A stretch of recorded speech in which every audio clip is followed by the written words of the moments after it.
Good morning to a brand new day. Time to learn and games to play. Learning things is so much fun. Learning is good for everyone.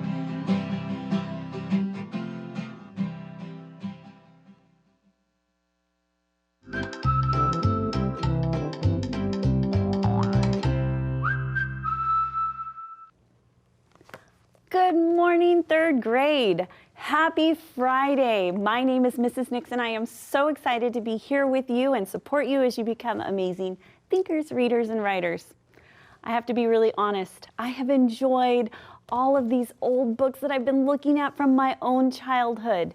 This one right here is Beverly Cleary's Ramona the Brave, and I have to tell you, this is one of my favorite stories that I read when I was a little girl. I used to wake my sister up in the morning just so that I could read out loud to her. Do you ever read with your family? All right, so if you enjoy a fun story about two sisters, they're always doing silly things, you would enjoy the Ramona series. So this particular one is Ramona the Brave, but I encourage you, check it out on Sora or go over and visit your local library.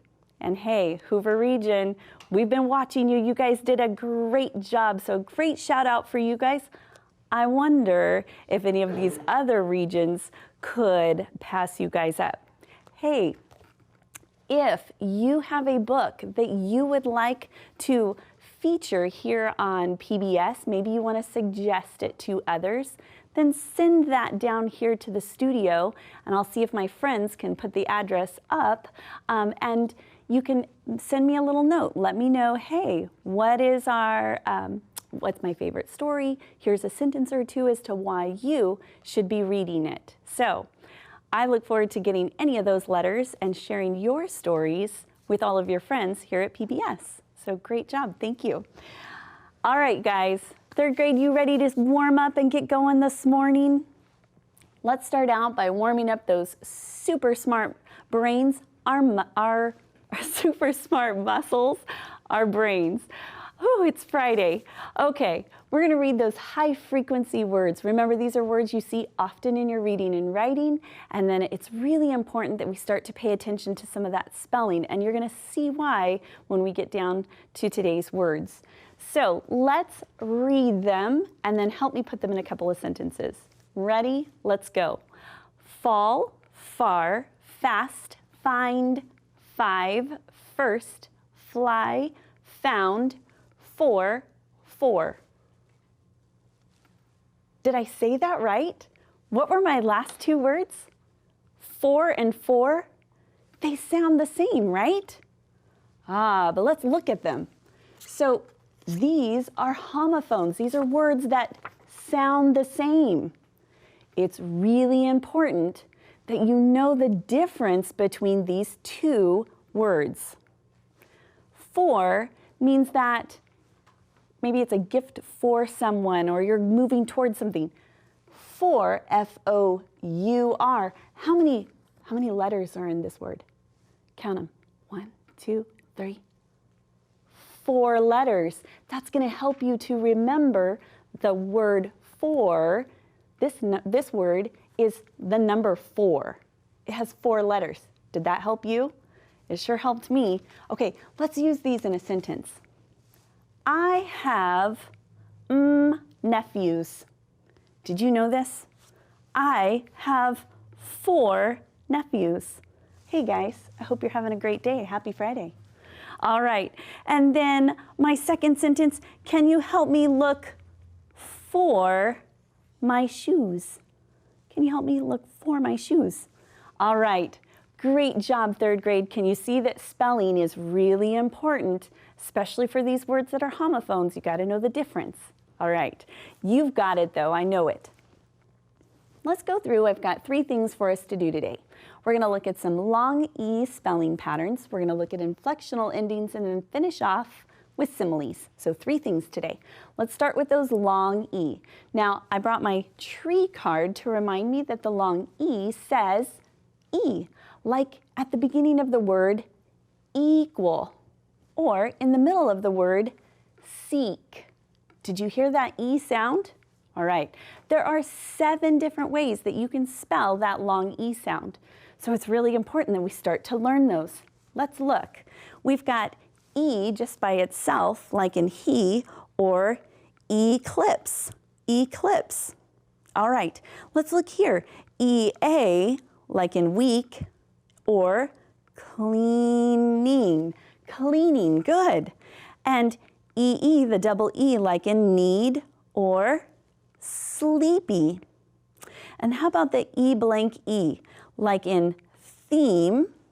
Do you see it here? Complete, complete, good. And then IE, like in yield, and chief, chief. All right, and then EY, like in valley, and key. And our last spelling pattern is just with a Y, like in the word happy and family. Nice job, 3rd grade. You're doing a great job. Let's go over our second thing I want us to do today, and that is some inflectional endings. Now, these are going to change the meanings of some of these words, but really what we're focusing on today is that some of these words that end with Y, we need to change the Y to an I before adding the endings ES, ED, ER, or EST. So I have 3 words for us today. I have easy, like easy peasy lemon squeezy. I've got dry, and I've got rely. So let's practice putting some endings on there. If we wanted to say easy, we could have easy, we could say easier, or we could have easiest. Which one do you want to do today? Love it. Let's do easiest. So do I just add EST? What do I have to do? Do you remember? That's right. I need to change my Y to an I, then I can add EST. Easiest. That was the easiest thing I've done all day, right? Okay. How about dry? So dry, we could use any of these endings, right? We've got drier, driest, dried, dries. How about, let's say dried, because I had to blow dry my hair today, so I dried my hair with a blow dryer. So what do I need to do? Change the Y to an I and add ES, or ED, sorry, dried. Do you see it? Good job. How about rely? Rely. If someone relies on you, they're counting on you to be able to get something done, right? Let's look and see how we change and spell that word. So rely, if we want to say relies, we're going to add ES. But first, we need to change the I to, or the Y to an I and add ES. And now we have relies. Excellent job. Okay, boys and girls, I have something a little bit different because it's Friday, woohoo! And we're going to go through, and I've encouraged you all week long to be looking for some of these spelling patterns and some of these inflectional endings. I have a story for us to go through and read together. This one's called Dog Pictures. I think, number one, you're going to enjoy the dog picture. I know I enjoyed this little dog picture. This little guy right here, isn't he so cute? But let's go through and let's see if we can find some of those long E words, those inflectional endings. Read it with me, big and loud. Let's start with our title, Dog Pictures. My friend Leon takes pictures of dogs. He tries to take pictures of different breeds. He studies the breeds in books. After he takes a picture, he copies it on his computer. Leon has copied many pictures for me of my dog. Leon never worries about a dog moving. He just waits until the dog is still to take the picture. He never hurries. Sometimes Leon works outside. One time it rained, so Leon dried the dog with a towel. Then he tried taking the picture again. Leon has studied how to take pictures. He entered one of his pictures in a contest, but he worried if it was good enough. Yes, it was. Leon's picture won first prize. That's awesome, right? I would think if you entered that picture into any contest, it should win first prize. Cutest dog. So, did you see all of those words with the long E or the inflectional endings that we've been practicing? Let's go back and let's find some just to remind ourselves. So, looking at the very beginning, I can see right here, tries. Remember, that is the word try, but it added the ES. How about when we went over and we saw the word breeds, which has the EE. So you can see that that has the EE. How about copies? That added the, changed the Y to an I and added ES. There are a ton of those kinds of words that are found within here, and I'm sure you saw them as we were reading. Great job. Okay, let's finish off today. We're gonna look at similes. We've talked about them all week long, and similes are that opportunity that an author takes kind of some liberty with playing with words. And by playing with those words, they really help solidify and create a picture, a mental picture inside your mind so that you can better understand what's going on. But sometimes when you're reading them, it might feel really strange to think about it. So let's talk about them. Similes compare two things using like or as. So for example, love is beautiful as a flower. So it's not telling us that love is a flower, it's just saying that love is as beautiful as a flower. Do you think that flowers are beautiful? Yeah. So look at this very last one here. The blades of grass stand tall like soldiers on a battlefield. We've talked about this one a little bit too. Imagine what a soldier looks like when they're standing so tall. Those blades of grass would too. So you can start to have a mental picture of what that looks like.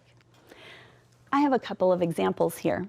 So he was white as a ghost. Now, if I were reading this, I have to stop and think to myself, why would he be white as a ghost? What does that mean? So I have some choices here. Does it mean that he's happy? I don't know. Ghosts don't always make me think of happy thoughts, right? Is he hungry? Well, that really doesn't make any sense either. But what about scared? Can you turn white when you get really scared? Yeah. All right, let's look at our last one right here. He went off like a rocket on his new bike. Did he blow up? Did he fly through the air? Or did he go really fast? What does a rocket do? It goes really fast. Can you imagine him on a bicycle going really fast? That's awesome. So see how the author can create those ideas? Great job. Guys, I want to say thank you so much for hanging with me on this Friday. I hope you have a great weekend. I can't wait to see you back here next Monday. Have a good one. Be safe. I'll see you then. Bye-bye. Good morning to a brand new day. Time to learn and games to play. Learning things is so much fun. Learning is good for everyone.